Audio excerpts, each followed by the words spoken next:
আবার ধরুন আপনি যখন কোনো একটা ক্যাম্পেইন চালান, আপনাদের জীবনে নিশ্চয়ই অনেকের হয়েছে যারা ধূমপায়ী আছেন, তারা ধূমপান ছেড়ে দেওয়ার চেষ্টা করেন এবং যখন ধূমপান ছেড়ে দিতে পারেন, তখন আবার অন্যকে উদ্বুদ্ধ করার আপনারা চেষ্টা করেন। এখন আমরা দেখতে পেলাম যে তুরস্কের রিসেপ তাইয়েপ এরদোয়ান তার নিজের দেশে একটা ধূমপান মুক্ত দেশ গঠন করার জন্য তিনি আপ্রাণ চেষ্টা করছেন।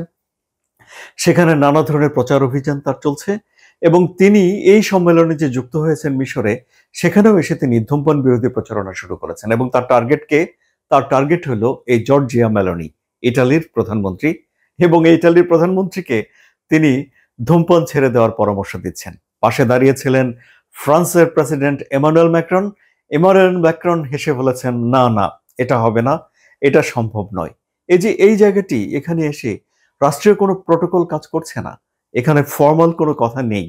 দুই দেশের দুই সরকার প্রধান তারা দেশের প্রোটোকলের কূটনীতির বাইরে গিয়ে একেবারেই সাধারণ মানুষ হয়ে উঠেছেন বলেই ধারণা করা হলো।